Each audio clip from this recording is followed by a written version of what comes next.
بسم الله الرحمن الرحيم. إن الحمد لله نحمده ونستعينه ونستغفره ونعوذ بالله من شرور أنفسنا ومن سيئات أعمالنا. من يهده الله فلا مضل له ومن يضلل فلا هادي له. أشهد أن لا إله إلا الله وحده لا شريك له وأشهد أن محمدا عبده ورسوله صلوات الله وسلامه عليه. أما بعد، يا أيها الذين آمنوا اتقوا الله حق تقاته ولا تموتن إلا وأنتم مسلمون. يا أيها الناس اتقوا ربكم الذي خلقكم من نفس واحدة وخلق منها زوجها وبث منهما رجالا كثيرا ونساء واتقوا الله الذي تساءلون به والأرحام إن الله كان عليكم رقيبا. يا أيها الذين آمنوا اتقوا الله وقولوا قولا سديدا يصلح لكم أعمالكم ويغفر لكم ذنوبكم ومن يطع الله ورسوله فقد فاز فوزا عظيما. أما بعد، فإن أصدق الحديث كتاب الله وأحسن الهدي هدي محمد صلى الله عليه وسلم وشر الأمور محدثاتها وكل محدثة بدعة وكل بدعة ضلالة وكل ضلالة في النار. ثم أما بعد،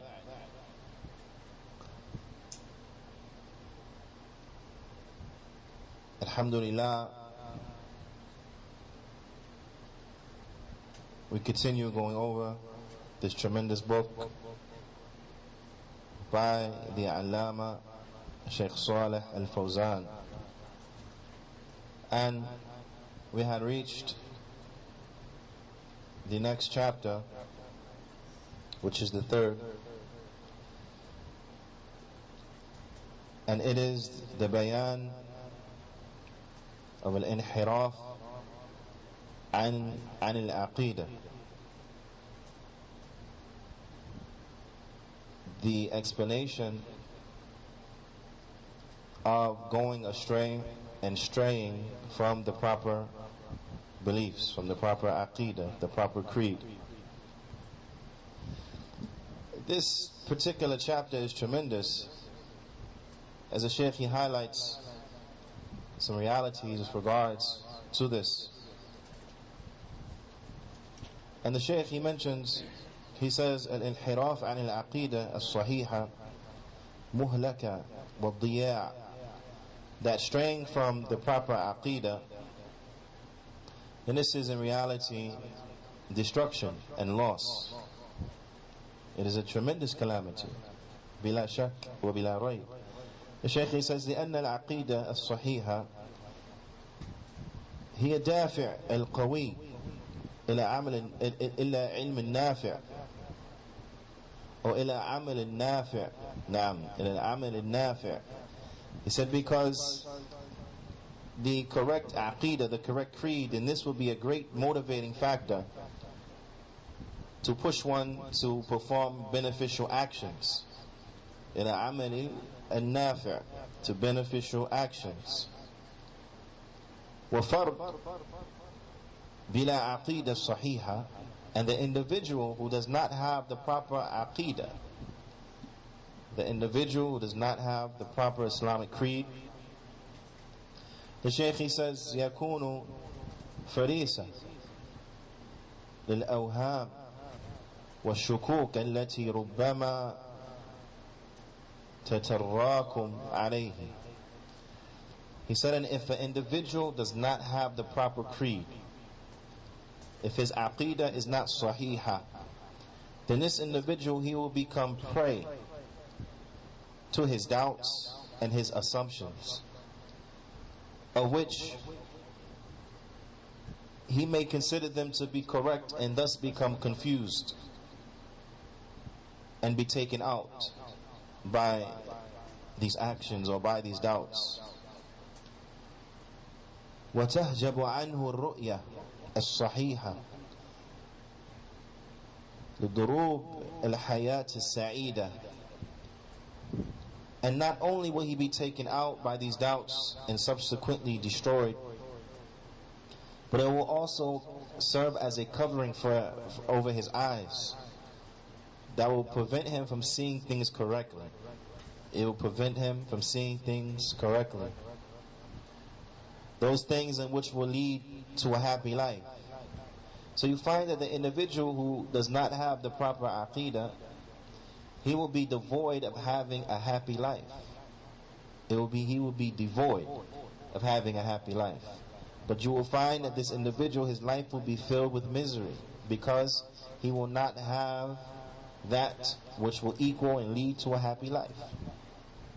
So therefore he is one who he will be miserable. The Shaykh, he says, this individual will be so miserable. And the Shaykh, he says, حتى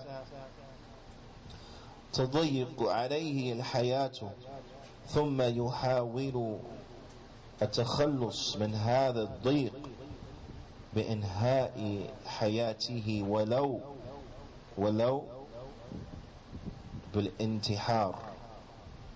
The Shaykh, he says, so you will find this individual, things will become so restricted, so difficult for him inside of his life, that he will seek to find a way to free and rid himself of these problems. Remember now, we're speaking about the individual who does not have the proper aqeedah. He has a false aqeedah, he believes incorrectly. That his life will become so tough, so restricted, that he will strive to find a way out and escape from these problems and from these difficulties. So much so that he will even turn to ending his life, even if it is by suicide. وَلَوْ بِالْإِنْتِحَارِ, even if it is by suicide, committing suicide. This is for the one who does not have the proper aqeedah. The Shaykh, he says, كما هو الواقع في كثير من الأفراد الذين فقدوا هداية العقيدة الصحيحة. He said that as it has happened and is present and we have seen it, as is the current affairs or the reality, as is witnessed in many individuals who are deprived of the guidance of the right aqeedah, is that you find them going to commit the suicide. And the Shaykh, he says, وَمُجْتَمِعْ الَّذِي لَا تَسُودُهُ عَقِيدَةٌ صَحِيحَةٌ وَهُوَ مُجْتَمِعْ بهيمي يفقد كل مقومات الحياة السعيدة. The Shaykh, he says, and likewise you find is the case for those societies who are not governed by the proper aqeedah. You will find that these societies are in reality animalistic. Mujtama' bahimi. It is a animalistic society. And you find that these particular societies, then they would have lost out on those things that will rectify and bring for them a happy life. Those societies will have missed out on those things that will bring to them a happy life. The Shaykh, he says, وَإِنْ كَانَ يَمْلِكُ كَثِيرٌ مِنْ مقومات الحياة المادية التي كثيرة ما تقوده إلى دمار or إلى الدمار. He said, even though they may have with them many materialistic rectifying factors from the worldly affairs, but these things in reality, if they are not coupled with the correct aqeedah, the correct belief, the Shaykh, he says, then they will lead to nothing but destruction. They will lead to nothing but destruction. Now, The Shaykh, he says, كَمَا هُوَ مُشَاهِد فِي مُجْتَمَعَاتِ الْكَافِرَةِ, just like it is witnessed inside of the disbelieving societies. Just like it is witnessed inside of the disbelieving societies. You find individuals, or you may hear about individuals from time to time, who commit suicide. And they kill themselves by various means. And these are individuals who live in wealthy and rich societies. These are individuals who are from the affluence of those particular societies. And then they kill themselves. As you find is the case with many of the rich individuals. Right? You don't see the poor people running to this. Right? But you find that the rich ones, you find that they kill themselves often. And then from amongst those who are poor, who are deprived of the correct aqeedah, you find for them a slow killing of themselves. Not as fast as the rich ones, by taking the whole bottle of sleeping pills, or by shooting themselves, or by jumping off of a high structure or the like. Or ways these individuals, they kill themselves. But you will find that the ones who are poor and deprived of the correct aqeedah, you find that they kill themselves by becoming addicted to drugs, which will ultimately lead to their death. By becoming addicted to all forms of intoxicants, whether it be from alcohol, so they suffer from alcoholism and the like, which will result in their death. And all of this is what? Is because they're running away from their worldly problems. They're running away from that which plagues them, that which worries them. They don't have the guidance. So they seek to numb the pain. And they numb the pain by un-Islamic means, which leads to their destruction. And then you have from them those who will decide, well, we'll just kill ourselves. And this is prevalent inside of these societies in the West, who are from the most rich societies in the world, from the richest of nations in the world. And you find this is what is plaguing the people that live therein. Why? Because they don't have the correct aqeedah. Now, because they don't have the correct aqeedah. And these things are important that we realize and we understand the likes of these things, because it is a must that we convey to the people that which will benefit them. Right? We convey to the people that which will benefit them. When one understands the likes of this reality, then he understands that what this nation needs more than anything else. Right? People worrying about a government shutdown and all this stuff. Right? Forget all that. People worrying about this health care and that and that. You know what? Forget all that. What they need rectification of is their aqeedah. That's where they're going to find their success. They can have the best healthcare system in the whole planet. Right? But if they don't have the correct aqeedah, what is that for? To keep miserable individuals, or to provide for them an easy way when they get the sniffles and stuff like that? But they're miserable. Why? Because the aqeedah is not correct. The aqeedah is not correct. So what they need more than anything is the correct aqeedah. And this is something that the Muslim, when he reflects upon it, he has to thank Allah subhanahu wa ta'ala for guiding him. Has to thank Allah subhanahu wa ta'ala for guiding him, because this is a blessing. This is a blessing. But at the same time, the Muslim is not one who is stingy. Islam encourages us to give and to be generous. Islam encourages us to give and to be generous. So it is incumbent, it is a must that from that generosity and from that love for human beings, right, or love to see good reach humanity, for the love to see the good reach to humanity, then the Muslims have to be calling the people to the deen of al-Islam, calling the people to the proper aqeedah, because this is what's going to rectify them, this is what's going to enrich their lives. This is very important.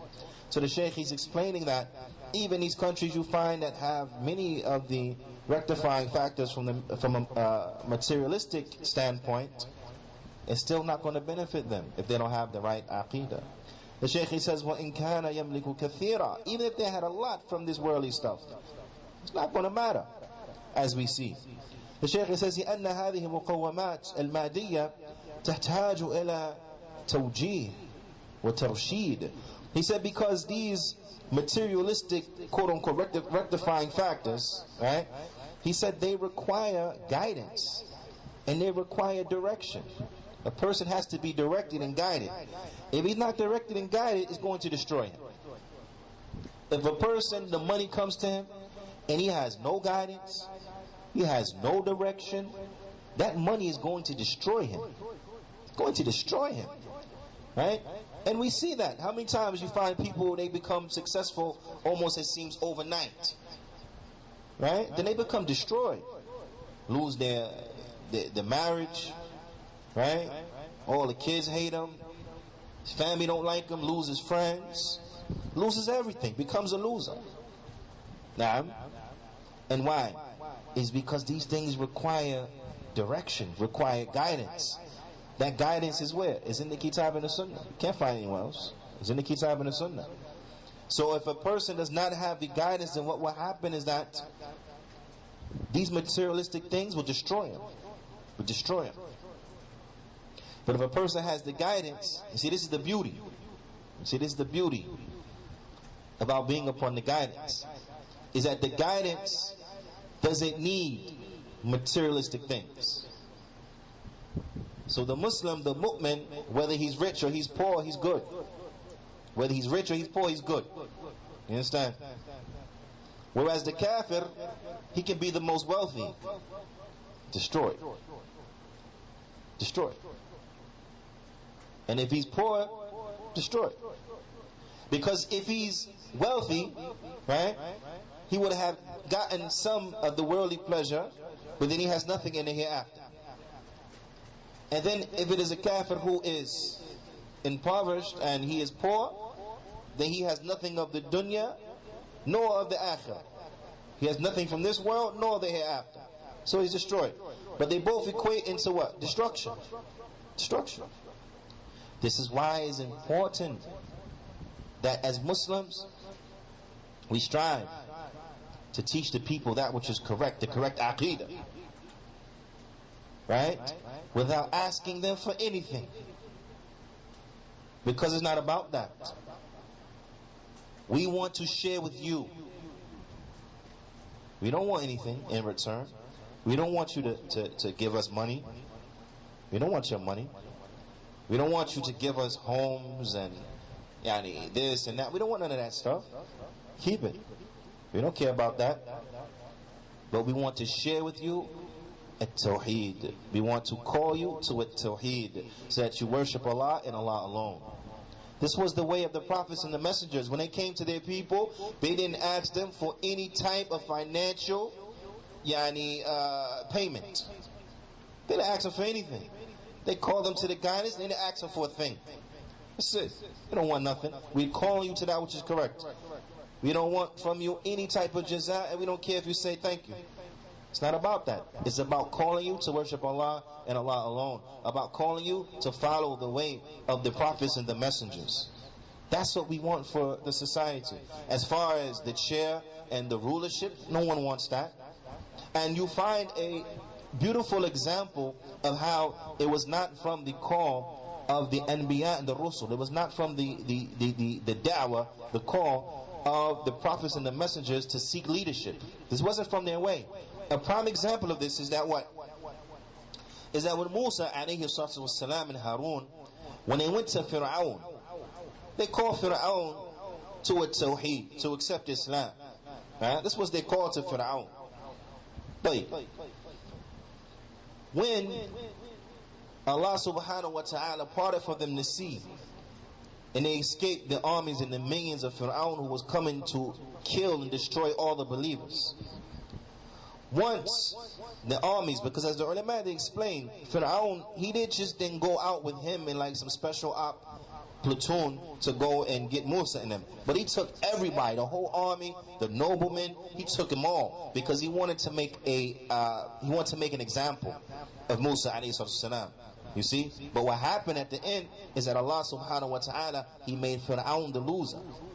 You see? He tried to plot against the believers, and Allah ta'ala made that kafir the loser. Ala kullin, he took everybody out with him. All the noblemen, everyone. Watch what's going to happen. This was the mentality, wa'adhu billah. But what happens is once he was destroyed, once he was drowned, him and the whole armies and all of his hordes were drowned. Think about it.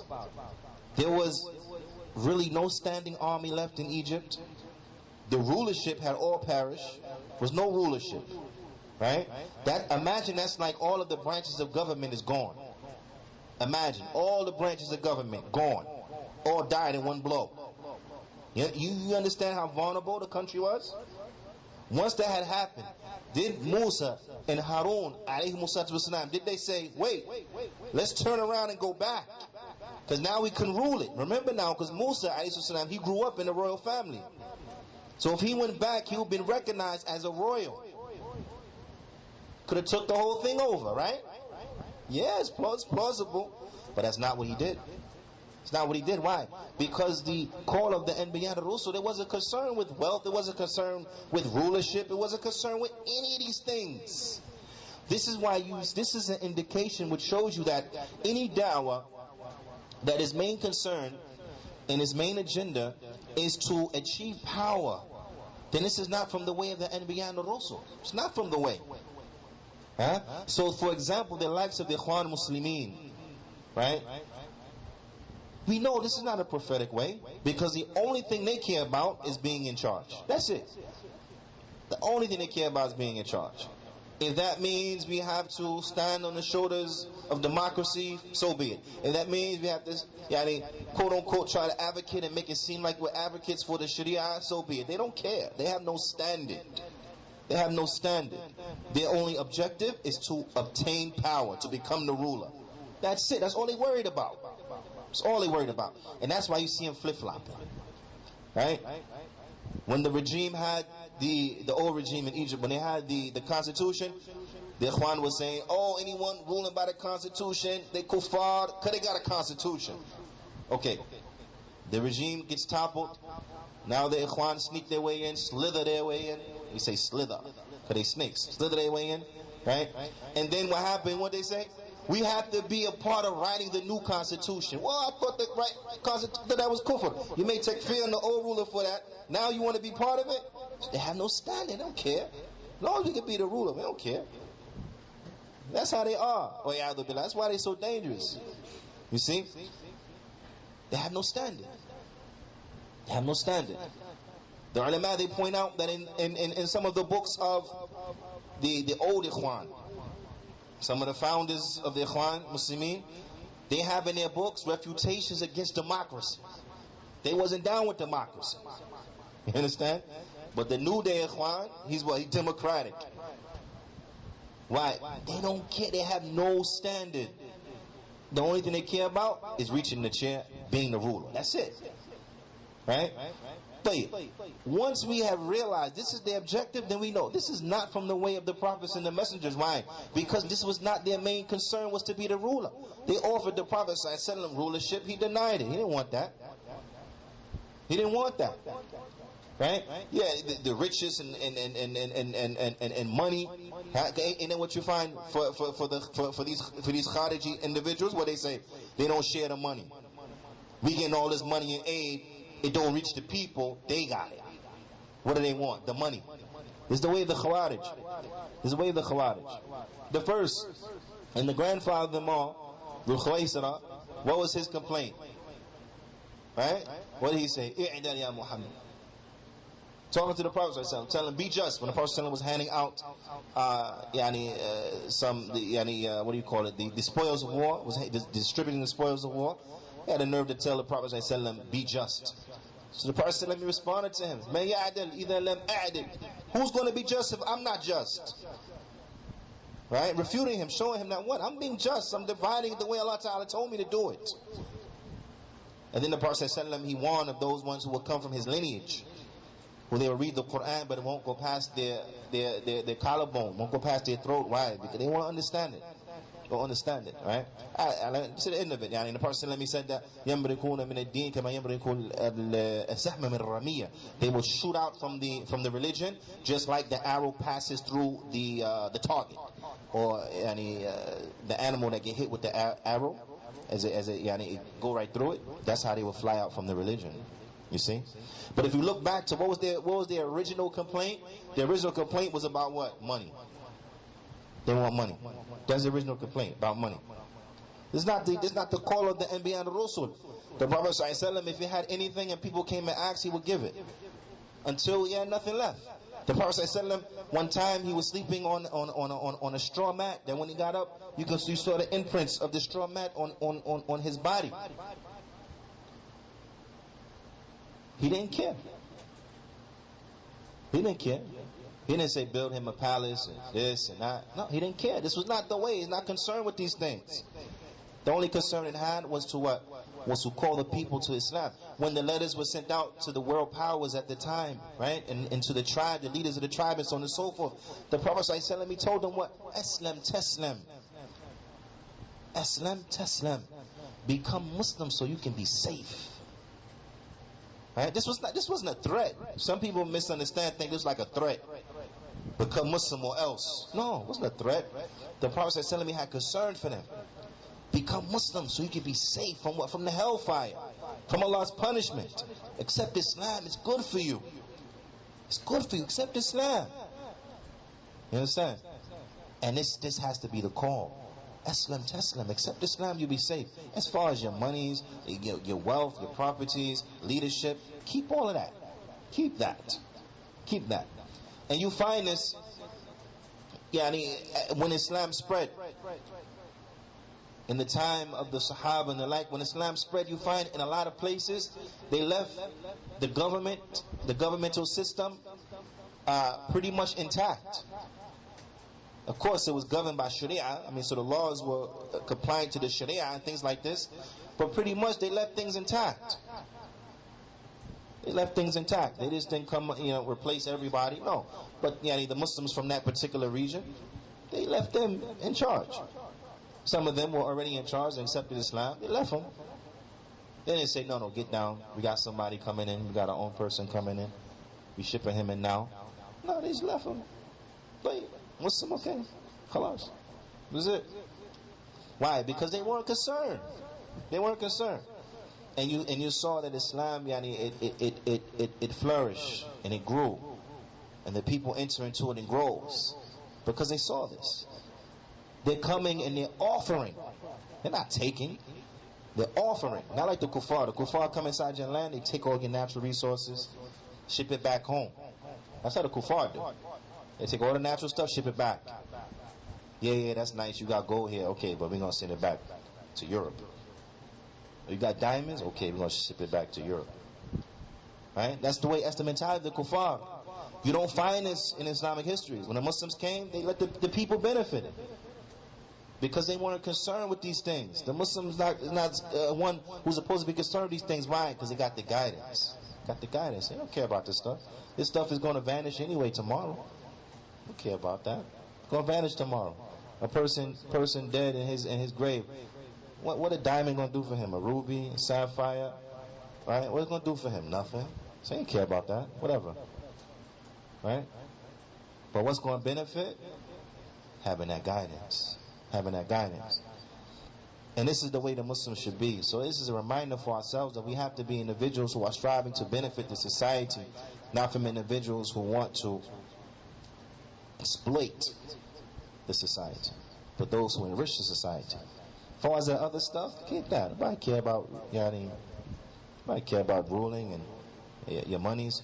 Have all that. We don't want that. For this is the way of the prophets and the messengers. You call the people to that which is right, and you leave alone what they have. Leave alone what they have. SubhanAllah, even some of the early scholars, they used to teach their students and stay away from the filth of the people. What they meant by the filth of the people, they meant the people's charity. Because a lot of times people will give the charity to what? To cleanse their money. To cleanse their money. Right? So because of that fact, they were referred to it as filth. Stay away from the filth of the people. Why? Don't become concerned with the money. Because the people, when they go down that road, now they start to be manipulated. Now you can use them as a puppet. Say this, don't say that. But, you like that house, right? Alright, man. Told you. Don't talk about that no more. But, hey, you like your salary, don't you? You like your job? Don't talk about that no more. I told you, man, that's your second warning. Then you know what happens? What they do? They shut up. Why? Because they're concerned with money. They're concerned with the wealth. Yeah? So it breeds that corruption. So this is why the early scholars, they would tell their students, stay away from the filth of the people. Stay away from it. Stay away from it. There are many examples in the history how some of the rulers, from the goodness in their hearts, they would give gifts to the scholars because they loved them, right? But because the scholars didn't want to become deluded by the life of this world, they would refuse it. They'll send it back. They refuse it. It's okay. You see? Because none of this stuff should be a motivation, and it's something that's very important. These worldly materialistic things, if an individual doesn't have the guidance, is going to destroy them, like we see happening in the non-Muslim societies. The Shaykh, he says that an individual, he needs tawjeeh wa tarsheed istifada min khasa'isiha wa manafi'iha. That an individual, he needs guidance so that he will benefit from the special and particular aspects of these worldly things, and so that he may benefit from its its beneficial factors.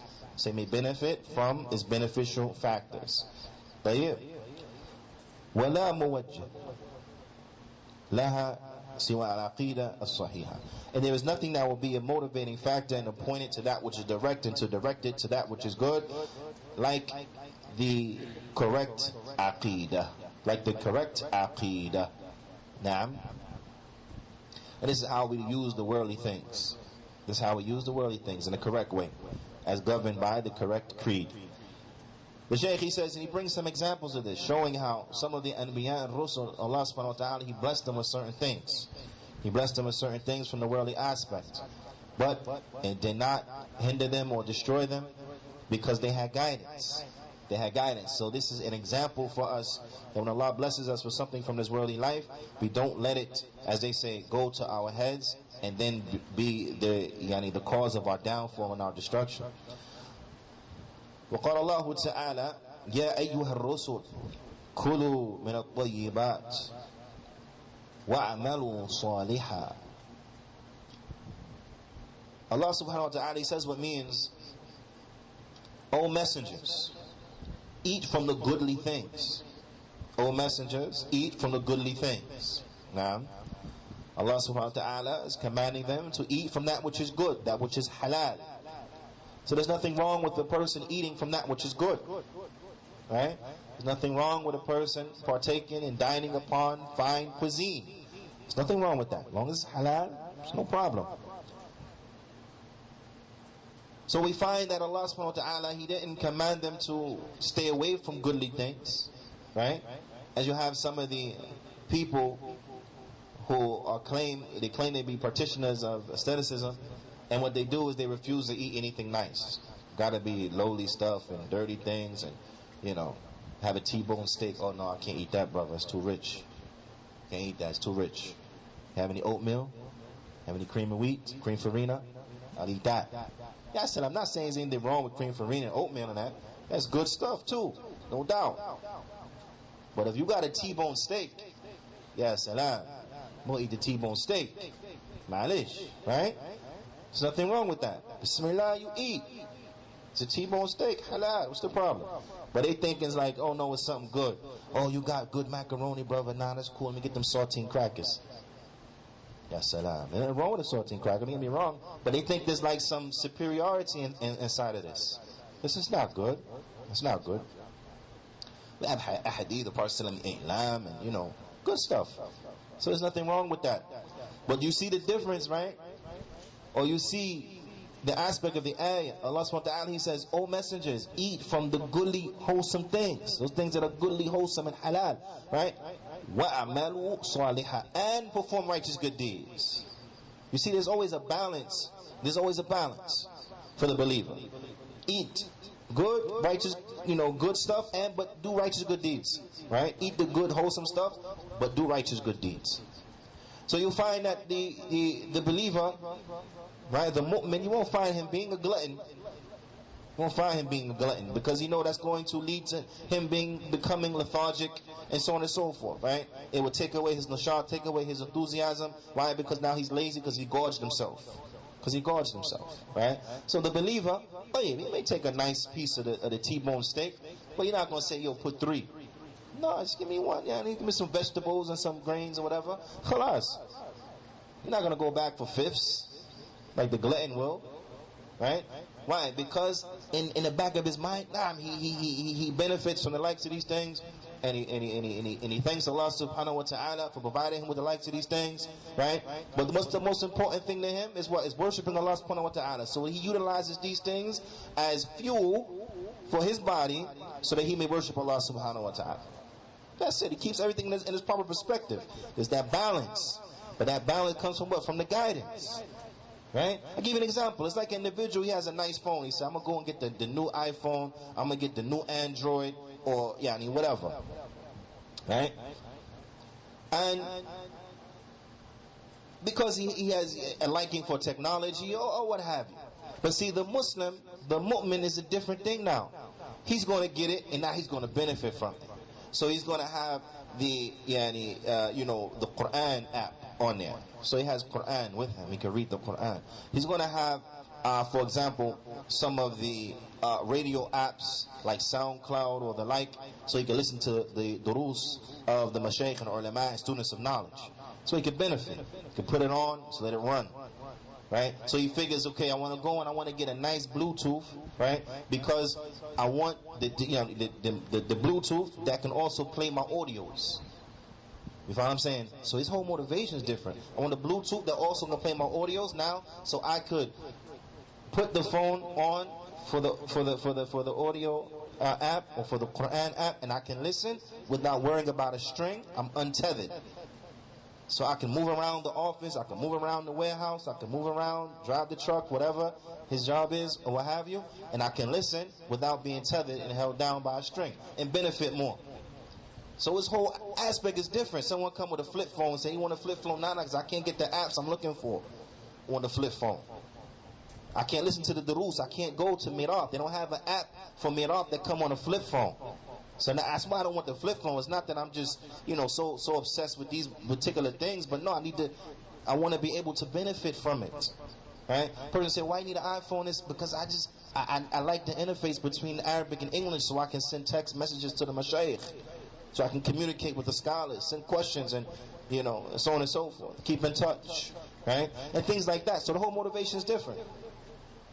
And you find this way the mu'min. Whereas the one who doesn't have guidance, khalas, that same thing becomes a source of his destruction. The same thing becomes a source of destruction. Now his thing is filled with music, it's filled with all kinds of foul things, and a'udhu billah. He uses his phone now as a source of destruction, a source of a hardening of his heart. Whereas the believer, same thing, but it's a source of what?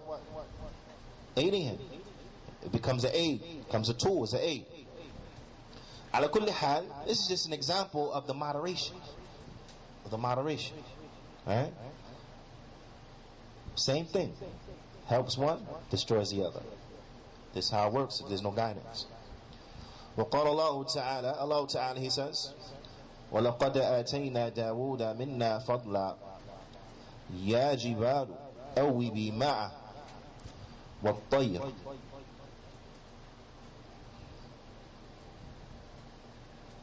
Now, Allah Ta'ala, He says, وَلَقَدْ آتَيْنَا دَاوُودَ مِنَّا فَضْلًا يَا جِبَالُ أَوِّبِي مَعَهُ وَالطَّيْرِ وَأَلِنَّا لَهُ الْحَدِيدَ أَنْ اعْمَلْ سَابِغَاتٍ وَقَدِّرْ فِي السَّرْدِ وَأَعْمَلُوا صَالِحًا إِنِّي بِمَا تَعْمَلُونَ بَصِيرٌ. Allah subhanahu wa ta'ala, He says what means, and indeed we bestowed grace upon Dawood from us. We bestowed grace upon Dawood alayhi salam from us, saying, O mountains, glorify Allah with him, and you birds as well. And we made the iron soft for him, وَأَلِنَّا لَهُ الْحَدِيدِ We made the iron soft for him. The ulama, they say what this means is that Allah subhanahu wa ta'ala blessed Dawood so that iron became soft in his hands, that he can manipulate it and shape it with his bare hands. You see, this is something tremendous. Right? It's something that's tremendous. Allah subhanahu wa ta'ala, he goes on and he says, أَنِعْمَلْ سَابِغَاتٍ وَقَدِّرْ فِي السَّرْدِ And he said, make perfect coats of mail, balancing well the rings of the chain armor. Right? Balancing well the rings of the chain armor. He was given technology of this armor. Right? And this was a tremendous advancement in his time. Tremendous advancement in his time. That they had these coats of armor, that there was nothing like it on the battlefield at that particular time. And this was from the blessing that Allah subhanahu wa ta'ala had given him, from the technology of his time. Right? So there's nothing wrong. There's nothing wrong with taking advantage of technological things. There's nothing wrong with that. That's fine. Our deen does not disapprove of this. It's okay, as long as there's a balance, right? So Allah Ta'ala commanded him, he said, and make perfect coats of mail, balancing well the rings of the chain armor. But then Allah Ta'ala, he tells what? He says, Inni bima ta'amaluna basira. Verily I am all seer of what you do. Oh, I'm sorry, before that, Allah Ta'ala, he says, wa'amalu saliha, and work righteous good deeds. You see again, and work righteous good deeds. You have all this technology, state of the art for your time. Now, make perfect coats of mail for the chain armor and the like, and work you men righteousness. Truly, I am all see of what you do. And work all you men of righteousness. Work righteous. So we find that there is no discrepancy or no battle between benefiting from certain worldly things, as long as there is a balance. As long as there is a balance, and one is not too far or attached to the likes of these things. وقال الله تعالى ولسليمان الريح غدوها شهر ورواحها شهر. And to Sulaiman, Naam, we subjected to him the winds. And to Sulaiman alayhi salam, Allah Ta'ala says, we subjected to him the winds. It's morning stride. The morning stride, meaning the stride from the sunrise until mid-noon. Right? This was meant by the morning stride. The morning stride from sunrise to the mid-noon was a month's journey. Tayyib. And the afternoon stride. The afternoon stride was from the midday all the way to the setting of the sun. So the afternoon stride was from midday to the setting of the sun. And this also was a month's journey. So Allah subhanahu wa ta'ala, He had blessed Sulaiman alayhi salatu wassalam with this rih, that in one day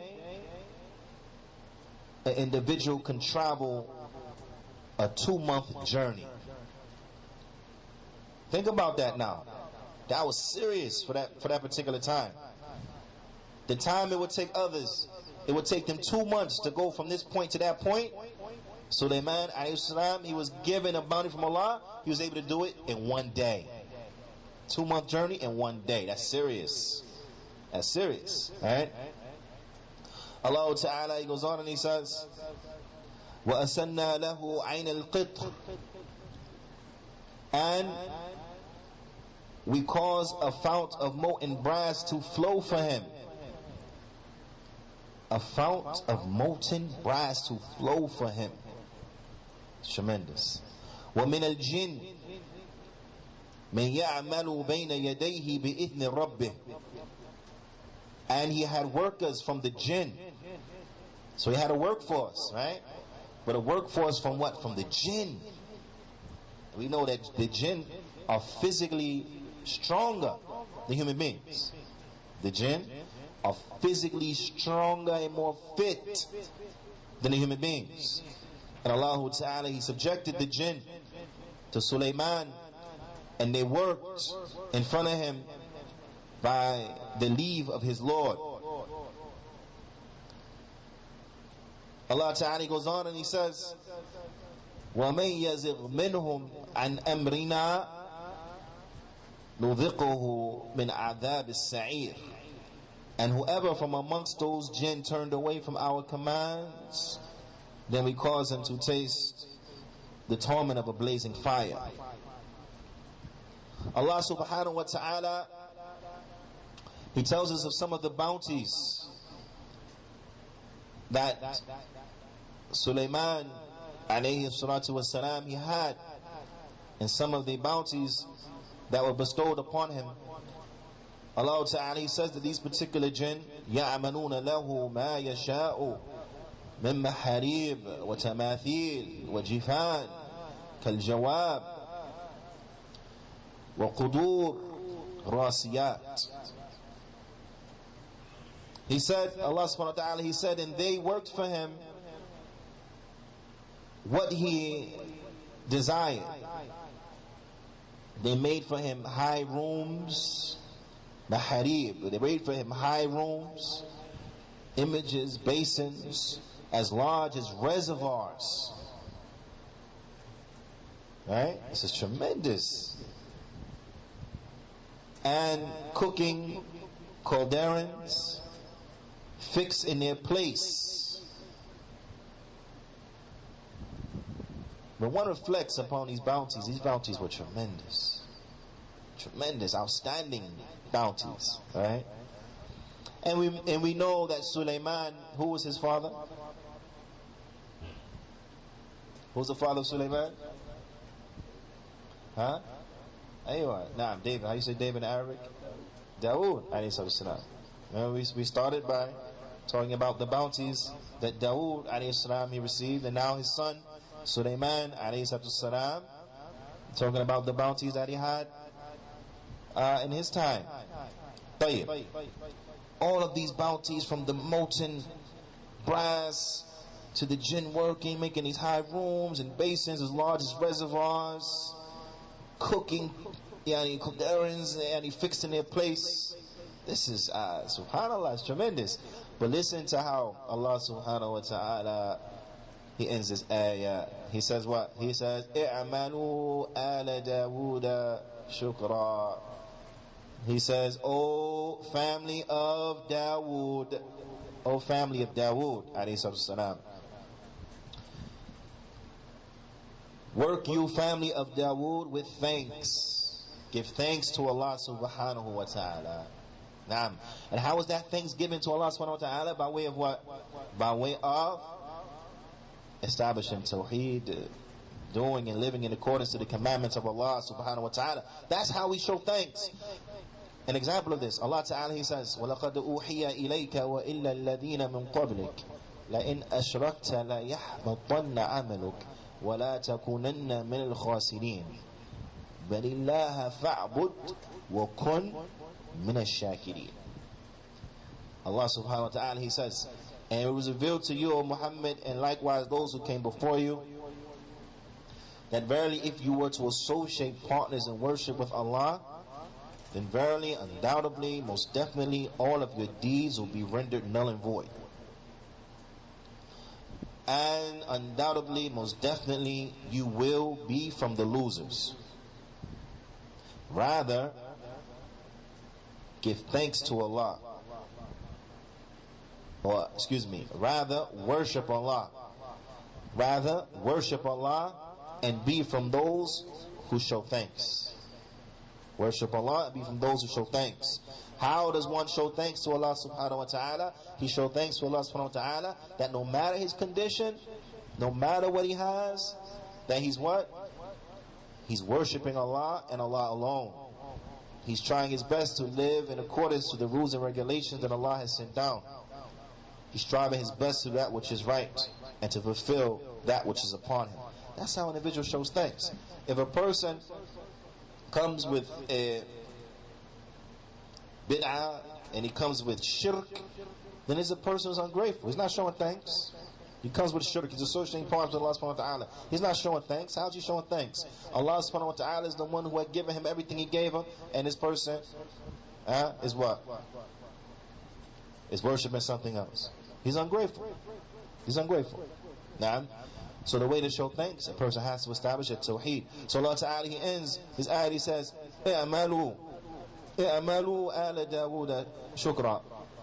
O family of Dawood, work you all with thanks. وَقَلِيلٌ مِّنْ عِبَادِيَ الشَّكُورِ.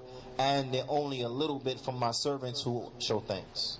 Only a small portion of my servants are actually those who show thanks and are grateful. Naam. So ala kullin, in these ayat we see balance. Yes, we see outstanding aspects of the worldly life, but we see what? That balance is that if a person is upon the deen, if a person has the guidance, he has the proper aqeedah, the proper creed, then these aspects of worldly life, from technology and good foods and everything like else and that's connected to a good worldly life or what have you, it won't bother him, won't destroy him. He'll be fine because he has the aqeedah. The Shaykh, he says, فقوة العقيدة يجب أن لا تنفك عن قوة المادية. He said, so therefore you find that having a strong materialistic worldly presence or worldly life, it can never be separated from having strong aqeedah, from having strong creed. You can never separate that. Can never be separated, ever. The Shaykh, he says, فَأَنِ انْفَكَتْ عَنْهَا بِالْحِرَافِ إِلَى الْأَقَائِدِ بَاطِلَةً صارت قوة المادية والسيلة دمار والحدار.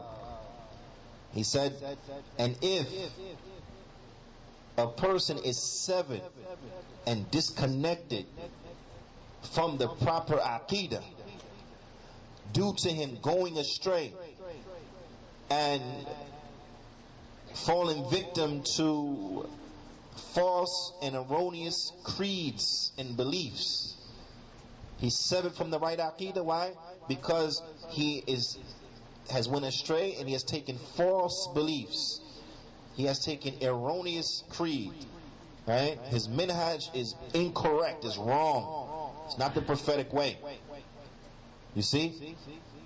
If this happens, the Shaykh, he says, then you will find that this strong materialism, it will actually be a cause, a means, and a way which will lead to his destruction and to his decay. You understand? That's serious. See, now we see from another aspect why the prophets and the messengers, why they call the people to the rectification of their aqeedah, because that's what's going to benefit them in every aspect. That's what's going to benefit them in their hereafter, no doubt, and that's also what's going to benefit them here in this world. That's why they call them to it. As far as the other stuff, we don't want from you this, we don't want from you nothing, we don't want your money, we don't want your rulership, none of that stuff. But what we offer you is going to enrich your life in this world and in the next. Because if a person is separated from the correct aqeedah, then the worldly things and the blessings of this world will destroy him. Will destroy him. It will lead him into destruction.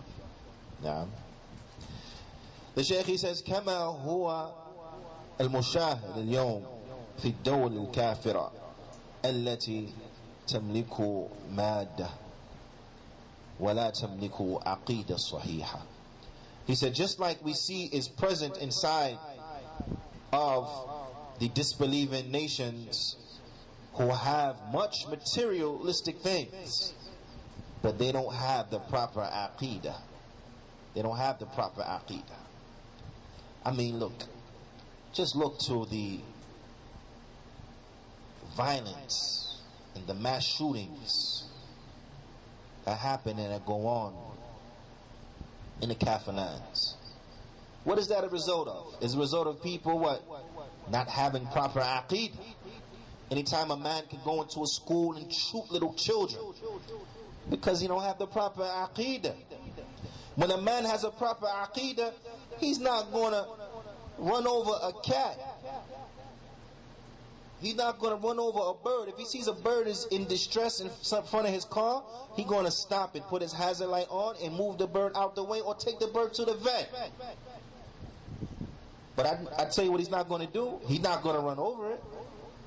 The Muslim is not going to run over it. So now what about a little human being child? Definitely he's not going to harm him. So anytime you have a man that can go into a school and shoot little children, is because what? That man aqeedah is not right. His belief is wrong. Right? And of course his belief was wrong. A disbeliever. So of course his belief was wrong. He didn't believe. Likewise, from those who have gone astray and fallen victim to bid'ah, like you look at the Khawarij, from this evil, despicable, nasty group, Shabab, which originated in Somalia, and who have their connections with Al-Qaeda, or Al-Qaeda as they say. Right? This evil group that will go into a mall and just kill people. Women, elderly people, children. They just go in there and shoot, talking about revenge or something like this. What will lead someone to make this evil, nasty, ugly, and despicable act except what? He don't have the right aqeedah. This person has the aqeedah of who? Of the dogs of the hellfire. Because the Khawarij, they're the dogs of the hellfire. As the Prophet ﷺ said. The Khawarij, they who? They're the dogs of the hellfire.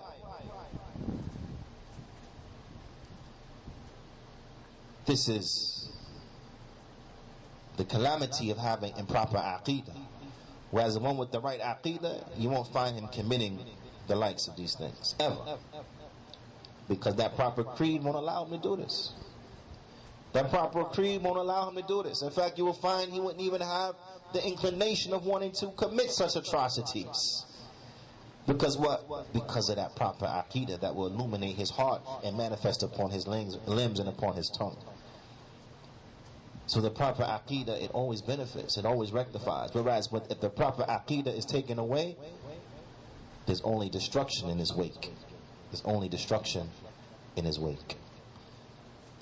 Then the Shaykh, he moves on to the next portion.